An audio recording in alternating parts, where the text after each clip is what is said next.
اس کی قانونی حیثیت پر بھی سوال اٹھایا گیا کہ کس قانون کے تحت نورین نیازی صاحبہ کو یہ نوٹس کیا گیا ہے، اور ساتھ میں NCCI سے کہا گیا کہ نورین نیازی صاحبہ جو ہیں اپنے جو حقوق ہیں آئینی اور قانونی وہ محفوظ رکھتی ہیں، لیکن الزام کیا ہے، معاملہ کیا ہے، شکایت کس کی ہے؟ جو نوٹس بھیجا گیا اس میں ویگ الزامات لگائے گئے ہیں، اس میں کچھ واضح نہیں کیا گیا، تو لہٰذا جو بھی شکایت ہے، جو بھی الزامات ہیں، ان کی تفصیلات بھی فراہم کی جائیں تاکہ جو تفصیلی تحریری جواب ہے وہ NCCI کو جو ہے وہ جمع کروایا جا سکے۔ اب اس کے بعد جو فیصل ملک صاحب جواب دے کے باہر آتے ہیں، میڈیا کے ساتھ گفتگو کرتے ہیں، اور وہ یہ کہتے ہیں، فیصل ملک صاحب کے جو نوٹس آیا ہے، سوشل میڈیا کے ذریعے اس نوٹس کا پتہ چلا، اور جو نوٹس ہے اس پہ نورین نیازی صاحبہ کا جو ایڈریس ہے وہ بھی غلط دیا گیا۔ اب آج کی اس پیشی کے بعد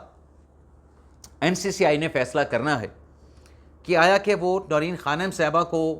مزید جواب کے لیے وقت دے گا، جیسے 4 ہفتوں کی مہلت مانگی گئی ہے،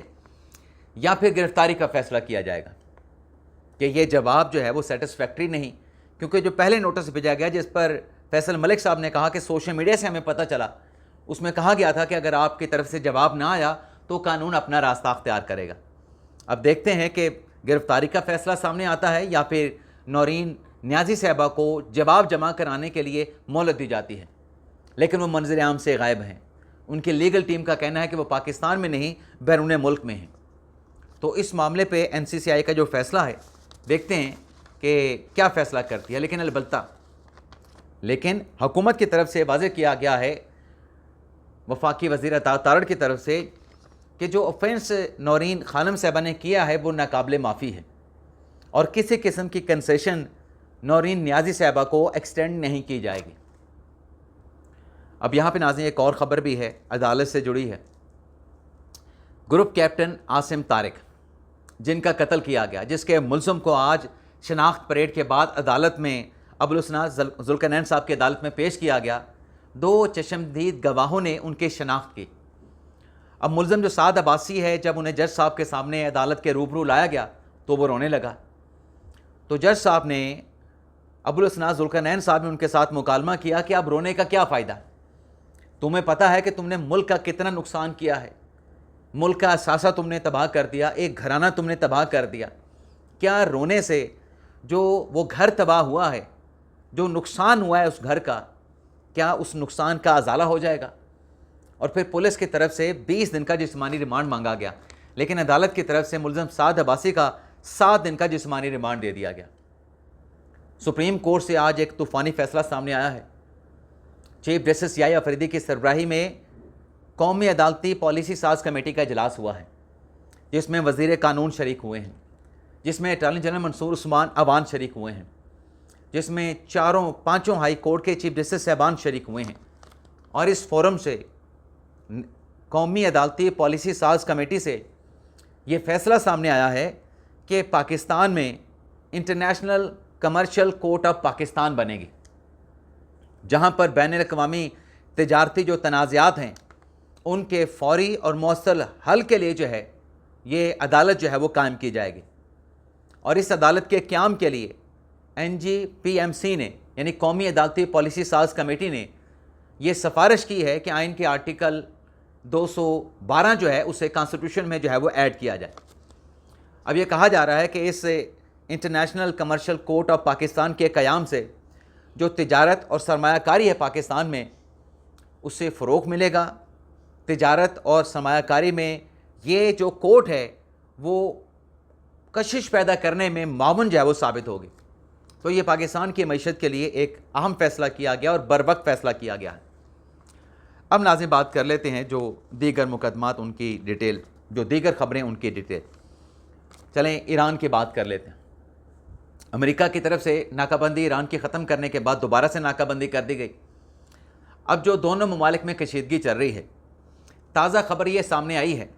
کہ ثالثوں کی طرف سے 10 روزہ جنگ بندی کی تجویز دی گئی ہے، اور عالمی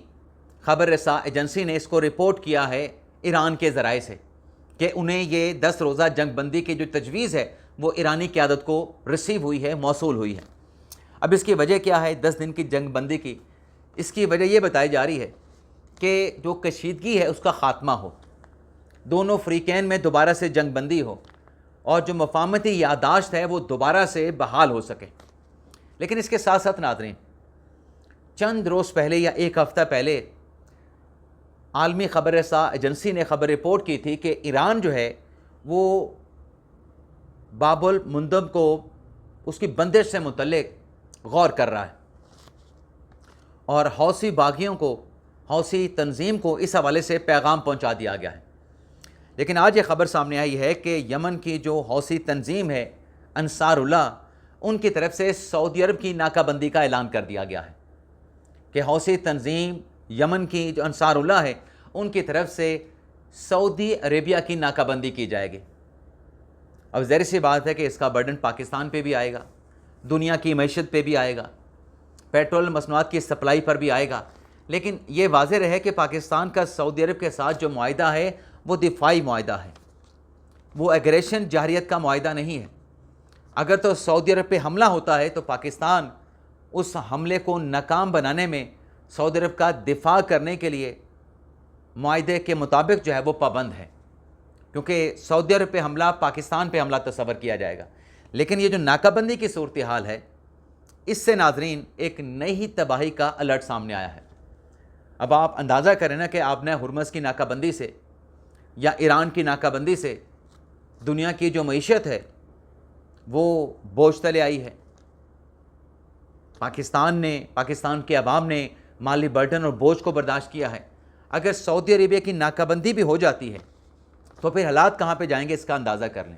تو ثالث کوششوں میں مصروف ہیں کہ جنگ بندی کرائی جائے ایران امریکہ کے مابین، کیونکہ جو حوثی تنظیم کے جو انصار اللہ کے جو باغی ہیں وہ ایران کے جو ہے وہ پراکسی کنسیڈر کیے جاتے ہیں۔ آج ایران کے جو وزیر داخلہ ہیں مومنی صاحب، انہوں نے پاکستان کا دورہ کرنا ہے، ایرانی صدر کا وہ خصوصی پیغام لے کے آئیں گے۔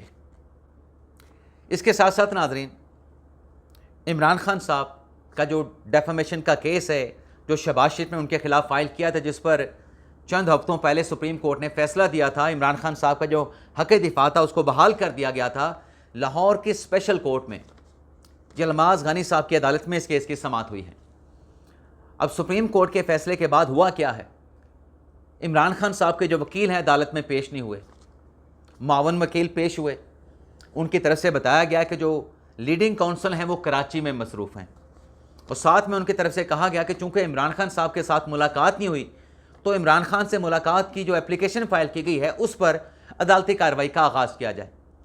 پہلے عمران خان سے جو ہدایات ہم نے لینی ہیں اس درخواست پر دلائل لیے جائیں، ہماری طرف سے بھی اور دوسری سائٹ سے بھی۔ تو جج صاحب نے اس درخواست کے اوپر 22 جولائی کا یعنی ایک دن کے وقفے کے ساتھ نوٹس کر دیا ہے کہ دونوں فریقین، جو کہا جا رہا ہے کہ کیس میں آرگو کرنے کے لیے یا آگے بڑھنے کے لیے جو وکیل ہے اس کی کلائنٹ عمران خان کے ساتھ ملاقات ضروری ہے، اس درخواست پر دونوں فریقین جو ہے وہ دلائل کا آغاز کریں 22 جولائی سے۔ تو دیکھتے ہیں پرسوں 22 جولائی ہے، اس درخواست پہ کیا فیصلہ ہوتا ہے۔ اس کے علاوہ ناظرین، ملاقات کی چونکہ یہاں پہ بات ہو رہی ہے، آج منگل کا پیر کا دن ہے، منڈے کا دن ہے، اور منگل عمران خان کے ساتھ ملاقاتوں کا دن فکس ہے جو اسلام آباد ہائی کورٹ کا فیصلہ آیا تھا۔ اب ملاقاتیں ہوتی ہیں، ملاقاتیں نہیں ہوتی، یہ الگ سے ایک بڑی لمبی ڈیبیٹ ہے۔ لیکن پاکستان تحریک انصاف کی طرف سے جو فہرست کل کی ملاقاتوں کے لیے جمع کروائی گئی ہے اس میں ناظرین 6 لوگوں کے نام ہیں۔ بیرسٹر گوہر پاکستان تحریک انصاف کے چیئرمین، ان کا نام ٹاپ پہ ہے۔ اس کے بعد خالد یوسف چودھری جو آج نورین نیازی صاحبہ کے معاملے پہ NCCI میں فیصل ملک صاحب کے ساتھ پیش ہوئے تھے، دوسرے نمبر پہ ان کا نام ہے۔ تیسرے نمبر پہ علی زمان صاحب وکیل ہیں، ان کا نام ہے۔ چوتھے نمبر پہ مرتضیٰ توری، ان کا نام ہے۔